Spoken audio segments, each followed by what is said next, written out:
Hello everyone. सो आज हम एक आर्टिकल पे चर्चा करेंगे जिसका मोटो है या फिर जिसका आप कह सकते हैं कि विषय है वो एआई डेटा सेंटर से रिलेटेड है, जो काफ़ी चर्चे में है, अभी आंध्र प्रदेश में बन भी रहा है। सो इसमें हम क्या क्या देखेंगे उसकी अगर एक झलक आपको देखने को मिले तो पहला है कि पारंपरिक जो एंटरप्राइजेस सर्वर हैं उसकी तुलना में एआई डेटा सेंटर कितनी ऊर्जा और बिजली का उपयोग करते हैं, हो सकता है ये पहला सवाल है। दूसरा, ऐसे डेटा सेंटरों को कम कार्बन ऊर्जा स्रोतों की ओर क्यों धकेला जा रहा है। तीसरा, क्या छोटे मॉड्यूलर रिएक्टर सुरक्षित हैं, ये बजट में भी था इसलिए इम्पोर्टेंट है भी है, और इसके क्या लाभ हैं। सो बढ़ते हैं आगे, नेक्स्ट देखते हैं कि आर्टिकल क्या कहता है।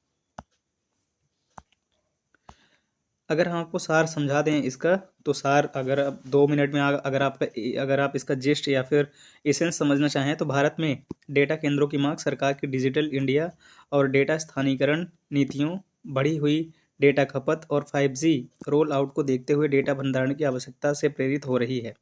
यानी कि हमें इसकी आवश्यकता है, जिससे आईओटी का मतलब होता है इंटरनेट ऑफ थिंग्स और आर्टिफिशियल इंटेलिजेंस जैसी डेटा गहन प्रौद्योगिकी को अपनाने में सक्षम होने की उम्मीद है। आगे बढ़ते हैं। दूसरा पॉइंट कहता है कि छोटे मॉड्यूलर रिएक्टर्स यानी कि जो एसएमआर होते हैं, कम कार्बन उत्सर्जन के एक और स्रोत हैं जिनसे बड़ी टेक कंपनियों का ध्यान आकर्षित किया है। एसएमआर 1 मेगावाट से 300 मेगावाट तक के लचीले आकार मतलब होता है कि आप इसे कहीं भी ले जा सकते हैं, छोटे होते हैं, लागत बचत के लिए कारखाना निर्माण क्षमता और निष्क्रिय सुरक्षा में वृद्धि और 24x7 स्थिर बेस लोड बिजली उत्पादन जैसे महत्वपूर्ण लाभ प्रदान करते हैं। सो बढ़ते हैं आगे और देखते हैं कि डिटेल्स में ये क्या कहता है आर्टिकल। तीसरा अगर पॉइंट आप देखना चाहते तो नए ईंधन अवधारणाओं या जल के अलावा अन्य शीतलक का उपयोग करने वाले उन्नत एसएमआर डिजाइनों में रेडियोधर्मी अपशिष्ट के नए रूप उत्पन्न हो सकते हैं, यानी कि इसका थ्रेट है अगर आप इससे चुनौती देखना चाहें तो, जिनके लिए नए निपटान और भंडारण योजना सुविधाओं की आवश्यकता होती है। पढ़ते हैं नेक्स्ट, अब तक की कहानी देख लेते हैं कि क्या चल रहा है, राइट। पिछले 2 दशकों से भारत में बिजली की मांग की वृद्धि दर लगभग 5% पर अपेक्षाकृत स्थिर रही है, यानी कि हमारी 5% अभी तक स्टैटिक है। हालांकि ऊर्जा और बिजली की मांग का प्रबंधन पारंपरिक रूप से अग्रिम योजना के माध्यम से किया जाता रहा है, लेकिन डेटा सेंटर्स, इलेक्ट्रिक वाहन यानी कि ईवी, ग्रीन हाइड्रोजन्स और 5G इंटरनेट ऑफ थिंग्स कार्यक्रमों का आगमन ऐसे प्रमुख कारक हैं जो बिजली की खपत में लगातार वृद्धि करेंगे। यानी कि हमारी बिजली की जो मांग है वो लगातार बढ़ रही है, इसलिए हम एसएमआर और डेटा सेंटर्स की ओर हमें बढ़ना चाहिए। देखते हैं कि भारत को डेटा सेंटरों की आवश्यकता क्यों है। भारत में डेटा केंद्रों की मांग सरकार की डिजिटल इंडिया और डेटा स्थानीयकरण, राइट, डेटा लोकलाइजेशन नीतियों, बढ़ी हुई डेटा खपत और 5G के क्रियान्वयन के कारण डेटा भंडारण की आवश्यकता से प्रेरित है, जिससे इंटरनेट ऑफ थिंग्स और एआई यानी कि आर्टिफिशियल इंटेलिजेंस जैसे डेटा गहन प्रौद्योगिकियों या तकनीकों को अपनाने में मदद मिलने की उम्मीद है। हालांकि भारत में यूरोप की तुलना में दोगुने इंटरनेट उपयोग करता है, यानी कि जो यूरोप में है वहाँ से यहाँ दोगुने हैं, लेकिन यह डेटा केंद्र क्षमता के मोर्चे पर पीछे है, यानी कि हम डेटा केंद्रों के मोर्चे पर पीछे हैं, भले ही यूरोप की तुलना में हमारे यहाँ 2 गुना इंटरनेट यूजर्स हैं। ये एक महत्वपूर्ण डेटा फैक्ट है, 1.4 गीगावाट वर्सेस 10 गीगावाट, राइट। हालांकि जैसे जैसे डेटा गोपनीयता नियम लागू होते हैं और एआई अपनाने की दर बढ़ती है, भारत की डेटा केंद्र क्षमता अल्पावधि यानी 2027 में 2 से 3 गुना और दीर्घावधि 2030 में 5 गुना से अधिक बढ़ सकती है, जो क्रमशः कम निर्माण और आक्रामक निर्माण परिदृश्य जैसे बड़े एआई बुनियादी ढांचे सहित पर आधारित है, राइट। आगे बढ़ते हैं। दूसरा सवाल है कि हमें कितनी शक्ति की आवश्यकता है, राइट, कितनी शक्ति की आवश्यकता है। एआई डेटा केंद्रों की ऊर्जा खपत बहुत अधिक है और एक गंभीर चुनौती पेश करती है। ये सुविधाएं केवल बड़ी भंडारण इकाइयाँ नहीं हैं, वे ग्राफिक प्रोसेसिंग यूनिट्स यानी जीपीयू का उपयोग करने वाले कम्प्यूटेशनल पावर हाउस हैं, जिसमें व्यक्तिगत रैक 80 से 150 किलोवाट की खपत करते हैं, जबकि पारंपरिक एंटरप्राइजेस सर्वर के लिए 15 से 20 गीगावाट है। यानी कि सीधे 15 से 20 से अब जो खपत करते हैं वो 80 to 150 गीगावाट तक की किलोवाट तक की खपत करते हैं। यह कम्प्यूटेशनल तीव्रता बिजली की अत्यधिक मांग को बढ़ाती है। इससे एआई डेटा सेंटर्स क्षेत्र में ऊर्जा खपत में वृद्धि का सबसे महत्वपूर्ण चालक बन जाता है। अनुमानों से संकेत मिलता है कि डेटा केंद्रों के लिए वैश्विक बिजली उत्पादन 2024 से 460 टेरावाट घंटे से बढ़कर 2030 तक 1000 टेरावाट आज से अधिक हो सकता है, जो 2035 में 1300 टेरावाट आज तक पहुंच सकता है। एक अच्छा उदाहरण चीन होगा, जो जनरेटिव एआई और लार्ज लैंग्वेज मॉडल्स यानी कि एलएलएम के उपयोग के कारण बेस लोड बिजली के संबंध में 25% साल दर साल वृद्धि देख रहा है। चीन के डेटा केंद्रों की बिजली खपत 2025 में, आगे बढ़ते हैं 2025 में 400 प्लस बिलियन किलोवाट आवर्स है, जो कुल बिजली खपत का लगभग 4% तक पहुंच सकता है। 2023 से 30 में 18% की चक्रवृद्धि ब्याजिक वार्षिक वृद्धि दर यानी कि CAGR के साथ, जो कि 2030 में 400 बिलियन किलोवाट आवर्स तक पहुंचने के मूल पूर्वानुमान से बहुत पहले का है। आप इस वीडियो को 1.5x पे देख सकते हैं ताकि आपको क्लैरिटी भी मिल जाए और समय भी न लगे। राइट, आगे बढ़ते हैं। एक अन्य उदाहरण अमेरिका के वर्जीनिया में डोमिनियन सेवा क्षेत्र का है, जहां कुल बिजली की मांग और अधिकतम मांग की पूर्ति दर अगले 5 वर्षों में 25% से अधिक होने का अनुमान है, क्योंकि वहां GW स्केल डेटा सेंटर्स हैं।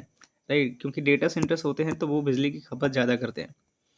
आगे देखते हैं कि डेटा सेंटर्स कहाँ बनाए जा रहे हैं।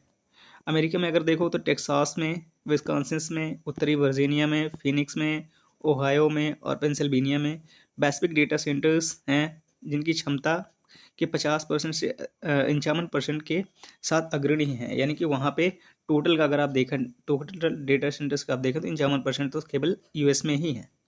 ऐसे AI बुनियादी ढांचे की योजना बनाने वाले अन्य देशों में चीन, नॉर्वे, ब्रिटेन, जर्मनी, जापान और मलेशिया शामिल हैं। भारत में भी है विशाखापट्टनम और जामनगर, जो कि गुजरात में है। हाल ही में क्रमशः गूगल और रिलायंस इंडस्ट्रीज ने अपने गीगावाट स्तरीय AI डेटा सेंटर्स के लक्ष्यों के लिए चुना है। राइट, यानी कि विशाखापट्टनम में गूगल ने और जो जामनगर है वहाँ पे रिलायंस इंडस्ट्रीज ने अपना डेटा सेंटर स्थापित करने की घोषणा की है। आगे बढ़ते हैं। योटा, अदानी कॉनेक्स, सिफी और कंट्रोल एस जैसी कंपनियां भी मुंबई, चेन्नई, बेंगलोर और हैदराबाद में AI डेटा सेंटर स्थापित करने की योजना बना रही हैं। भारत सरकार का इंडिया AI मिशन और पर्याप्त निजी निवेश इस विस्तार को और तेज कर रहे हैं, जो एक फलते फूलते AI पारिस्थितिक तंत्र को बढ़ावा देने की राष्ट्रीय प्रतिबद्धता को दर्शाता है। आगे बढ़ते हैं कि शक्ति का स्रोत क्या है। AI डेटा केंद्रों द्वारा कम कार्बन ऊर्जा स्रोतों की ओर किया जा रहा है प्रयास कॉर्पोरेट डिकार्बोनाइजेशन लक्ष्यों, बढ़ती ऊर्जा मांगों और विनियामकों यानी निवेशों के बढ़ते दबाव से प्रेरित है। जैसे जैसे AI का कार्यभार तेजी से बढ़ रहा है, प्रमुख तकनीकी कंपनियां जलवायु लक्ष्यों को पूरा करने के लिए विविध नवीकरणीय ऊर्जा रणनीतियों और नई तकनीकों में निवेश कर रही हैं। राइट, आगे बढ़ते हैं। वर्तमान ऊर्जा मिश्रण कई स्रोतों पर निर्भर है। विकसित हो रहे भंडारण संसाधनों के साथ अतारकीय नवीकरणीय ऊर्जा ग्रिड, विश्वसनीयता के लिए ऑन साइट हरित हाइड्रोजन और प्राकृतिक गैस, भूतापीय ऊर्जा और परमाणु संयंत्र जैसे उभरते विकल्प। छोटे मॉड्यूलर रिएक्टर्स यानी कि SMR कम कार्बन उत्सर्जन का एक और स्रोत है, जिसने बड़ी तकनीकी कंपनियों का ध्यान आकर्षित किया है। SMR 1 मेगावाट से 300 मेगावाट तक की सीमा में लचीले आकार, लागत बचत के साथ कारखाना निर्माण क्षमता, निष्क्रिय सुरक्षा संवर्धन और 24x7 स्थिर बेसलोड बिजली उत्पादन जैसे महत्वपूर्ण लाभ प्रदान करते हैं। दुनिया भर में SMR विकास में लगभग $15.4 बिलियन का निवेश किया गया है। $10 बिलियन सार्वजनिक निधि से और $5.4 बिलियन जो है निजी निवेश से। यानी कि आपको ये आर्टिकल सोल्यूशन भी देता है, यानी कि अगर वो बिजली खपत कर रहे हैं तो SMR का हम प्रयोग कर सकते हैं बड़े पैमाने पर। राइट, आगे बढ़ते हैं। सुरक्षा, अपशिष्ट निपटान और नियामक बाधाओं जैसे पुरानी चुनौतियां अभी भी मौजूद हैं, लेकिन SMR के बारे में लोगों की धारणा, खासकर तकनीकी प्रगति के कारण सुरक्षा में सुधार के साथ अधिक अनुकूल होती जा रही है। इसके अलावा SMR को महंगे ट्रांसमिशन इंफ्रास्ट्रक्चर की आवश्यकता नहीं होती, क्योंकि यह उपभोग केंद्रों के करीब स्थित होता है। दुनिया भर के AI डेटा सेंटर्स अपने केंद्रों के लिए विश्वसनीय बेसलोड बिजली की तत्काल आवश्यकता महसूस कर रहे हैं, क्योंकि उपयोगिताओं के पास 2030 तक आवश्यकता बुनियादी ढांचा तैयार करने के लिए बजट नहीं हो सकता है। आगे बढ़ते हैं। भारत एसएमआर का लाभ कैसे उठा सकता है? राइट, इंडिया के परिप्रेक्ष्य में है। भारत के 2025 के बजट में 20,000 करोड़ रुपए यानी कि $2.4 बिलियन की परिव्यय के साथ परमाणु ऊर्जा मिशन की शुरुआत की गई थी, जिसका लक्ष्य 2047 तक 100 गीगावाट परमाणु क्षमता तक पहुंचना और 2033 तक कम से कम 5 स्वदेशी निर्मित एसएमआर को परिचालन में लाना था। वर्तमान विकास में भाभा परमाणु अनुसंधान केंद्र BSMR 200 दबाव युक्त यानी कि हमारे यहाँ जो दबाव युक्त भारी जल रिएक्टर्स शामिल हैं, जिसमें थोड़ा समृद्ध यूरेनियम ईंधन और पृथक मोड में दूरस्थ क्षेत्रों के लिए 55 मेगावाट का एक प्रकार शामिल है। आगे देखते हैं। भारत का दृष्टिकोण पूर्ण सुधारों पर आधारित है। भारत सरकार लगभग 26 अरब डॉलर के निजी निवेश को आकर्षित करने और भारत को अंतर्राष्ट्रीय कानूनी प्रावधानों के अनुरूप लाने के लिए परमाणु ऊर्जा अधिनियम 1962 जो कि काफ़ी चर्चे में रहा था और परमाणु क्षति के लिए नागरिक दायित्व अधिनियम 2010 में संशोधन करने की योजना बना रही है। भारत को अपनी तकनीक को घरेलू और अंतर्राष्ट्रीय अवसरों के लिए स्थापित करने हेतु होल्टेक इंटरनेशनल यूएस और अन्य अंतर्राष्ट्रीय साझेदारों के साथ एसएमआर प्रौद्योगिकी हस्तांतरण समझौतों का लाभ उठाना चाहिए। राज्य सरकार परमाणु परियोजनाओं के लिए मौजूदा कोयला स्थानों और हरित हाइड्रोजन केंद्रों की पहचान और पूर्व अनुमोदन में सहायता कर सकती है, प्रदर्शन परियोजनाओं में निवेश कर सकती है, भूमि अधिग्रहण को सुगम बना सकती है, विनियामक को प्रशिक्षण प्रदान कर सकती है, कोयला कार्यबल को पुनः कुशल बनाने में मदद कर सकती है। इसके अतिरिक्त परमाणु एसएमआर विक्रेताओं, एआई डेटा सेंटर्स कंपनियों और नवीकरणीय ऊर्जा कंपनियों के बीच सहयोग के बड़े पैमाने पर अवसर खुल सकते हैं। यानी कि हम इसमें राज्य सरकार को भी राज्य सरकारों को अगर हम देखें उनका भी इम्पोर्टेंट रोल है। राइट, ये केवल केंद्र सरकार का काम नहीं है, राज्य सरकार भी इसमें शामिल है। आगे देखते हैं कि एसएमआर जो हैं वो सुरक्षा को कैसे बढ़ाते हैं। एसएमआर डिजाइनों में उन्नत सुरक्षा सुविधाएं शामिल हैं, जिनका उद्देश्य मौजूदा रिएक्टर डिजाइनों के बराबर या उनसे बेहतर प्रदर्शन सुनिश्चित करना है। आधुनिक एसएमआर अंतर्निहित और निष्क्रिय सुरक्षा प्रणालियों पर अत्यधिक निर्भर हैं, जिनके लिए कम बाहरी बिजली स्रोतों और कम मानवीय हस्तक्षेप की आवश्यकता होती है। ये निष्क्रिय प्रणालियाँ सुनिश्चित करती हैं कि एसएमआर सुरक्षित, विश्वसनीय और टिकाऊ ऊर्जा प्रदान करें। अंतर्निहित डिजाइन विशेषताएं कोर को नुकसान पहुंचाने वाली दुर्घटनाओं की संभावना को कम करती हैं। यदि दुर्घटनाएं होती भी हैं तो कम रेडियोधर्मिता और तापीय ऊर्जा के कारण इनके परिणाम भी कम होते हैं। छोटा आकार आपात स्थिति के कारण सुरक्षा उपायों को भी सरल बनाता है। इस दृष्टि से भी ये लाभकारी हैं। आगे देखते हैं एसएमआर डिजाइन के कई फायदे हैं।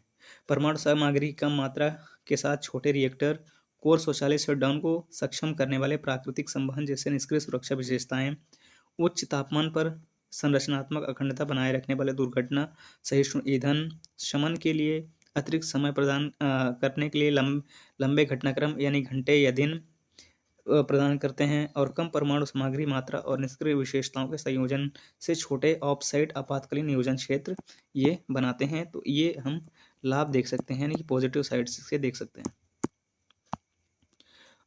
आगे बढ़ते हैं कि एसएमआर विनियमन के बारे में क्या है। व्यावसायिक मामला काफ़ी हद तक उत्तरदायी नियामक परिवेश पर निर्भर करता है, लेकिन नियामकों को बड़े हल्के जल रिएक्टर के लिए मूल रूप से विकसित लाइसेंसिंग प्रक्रियाओं से जुड़ी चुनौतियों का सामना करना पड़ता है। यानी कि आप निजी सेक्टर्स को आप जितना ज़्यादा सुविधाएं देंगे वो नियामक परिवेश यानी कि रेगुलेशंस में आप छोड़ देंगे, उतना ज़्यादा फायदा है। मौजूदा नियम अक्सर नए एसएमआर के लिए प्रस्तावित उन्नत तकनीकों पर लागू नहीं होते, जिससे नए नियमों की आवश्यकता होती है। हालांकि ऐसी नियामक प्रक्रियाएं आमतौर पर समय लेने वाली, महंगी और अस्पष्ट होती हैं। एक विशेष चिंता है कि प्रारंभिक प्रमाणन के बाद नियामक निकाय डिजाइन पुनरावृत्ति को कैसे संभालेंगे। राइट, आगे बढ़ते हैं। वैश्विक एसएमआर नियामक सुधार 6 प्रमुख क्षेत्रों पर केंद्रित हैं। पहला, बड़े रिएक्टर विशिष्ट नियमों की जगह प्रौद्योगिकी तटस्थ ढांचे होने चाहिए। दूसरा, बेड़े अनुमोदन और संयुक्त निर्माण संचालन लाइसेंसिंग सहित सुव्यवस्थित लाइसेंसिंग होनी चाहिए। तीसरा, कारखाना निर्माण प्रमाणन के साथ मॉड्यूलर विनिर्माण सुविधा होनी चाहिए। चौथा, अंतर्राष्ट्रीय परमाणु ऊर्जा एजेंसी यानी कि IAEA मानकों और पारस्परिक डिजाइन मान्यता के माध्यम से अंतर्राष्ट्रीय सामंजस्य होना चाहिए। पांचवा, जोखिम सूचित आवश्यकताएं जो आपातकालीन नियोजन क्षेत्रों और स्टाफिंग को छोटे सुविधा जोखिमों के अनुपात में समायोजित करती हैं। और छठा है, अनुवर्ती इकाइयों के लिए त्वरित तैनाती मार्ग। अमेरिकी एडवांस एक्ट 2024 कनाडा का विक्रेता डिजाइन समीक्षा और यूके का नियामक सैंडबॉक्स इन सुधारों के हालिया उदाहरण हैं। यानी कि आपको यहाँ पे उदाहरण भी मिल गए हैं, राइट, जिनमें अधिकांश क्षेत्राधिकार 2026 तक ढांचे को पूरा करने और 2030 तक पहली व्यावसायिक तैनाती का लक्ष्य रखते हैं। सो इसमें डेटा भी है, फैक्ट्स भी हैं, एग्जाम्पल्स भी हैं, लाभ के पॉइंट्स भी हैं, यानी कि पूरी तरह मेंस का पूरा कंटेंट है और प्री का भी पूरा कंटेंट है। आगे बढ़ते हैं। इसके अलावा सुरक्षित और असंरक्षित एसएमआर की समय तैनाती के लिए अंतर्राष्ट्रीय सहयोग आवश्यक है। आइए ये अपने लघु मॉडुलर रिएक्टरों और उनके अनुप्रयोगों पर आधारित मंच के माध्यम से व्यापक सहायता प्रदान करता है। परमाणु सामंजस्य और मानकीकरण पहल यानी कि NHSI नियामक सामंजस्य को बढ़ावा देकर सुरक्षित और संरक्षित विकास को सुगम बनाती है। IAEA दुनिया भर के नियामक प्राधिकरणों के बीच अनुभवों और सर्वोत्तम प्रथाओं को साझा करने के लिए एसएमआर नियामकों के मंच का आयोजन करता है। यदि आपने प्री की तैयारी की है तो IAEA के बारे में आपको पता ही होगा। डिजाइन द्वारा सुरक्षा कार्यक्रम हितधारकों को आर्थिक, परिचालन, सुरक्षा और संरक्षा कारकों का अनुकूलन करते हुए अंतर्राष्ट्रीय सुरक्षा उपायों को शामिल करते हुए सूचित डिजाइन विकल्प बनाने में मदद करता है। देखते हैं कि क्या चिंताएं हैं। हमने लाभ देखा, हमने एग्जाम्पल्स देखे, हमने काफ़ी सारी चीज़ें देखी। अब हम देख लेते हैं कि चिंताएं क्या हैं। एसएमआर परिवहन और अपशिष्ट प्रवाह के लिए नियामक दृष्टिकोण की आवश्यकता है। चूंकि एसएमआर का निर्माण और परिवहन कारखानों में होता है, इससे सुरक्षा संबंधी कमजोरियां और विकिरण रिसाव का जोखिम पैदा होता है, खासकर ईंधन भारित प्रणालियों के लिए। परिवहन दुर्घटनाओं में उत्तरदायित्व को संबोधित करने के लिए विनियामकों की आवश्यकता है, राइट। आगे बढ़ते हैं, जो कि लास्ट पैरा है इस आर्टिकल का।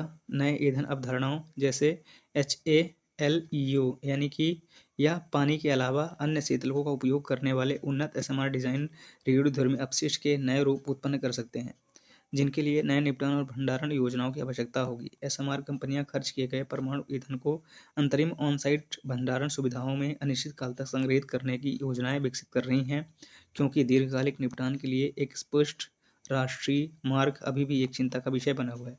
सो आई होप आपको ये समझ में आया होगा, जिसमें से हमें लाभ के पॉइंट्स भी हैं, क्या चुनौतियां हैं, राइट, और intro, data, facts, examples, everything is here. So I hope आपको समझ में आया होगा। मिलते हैं नेक्स्ट आर्टिकल पे। So thank you for being here.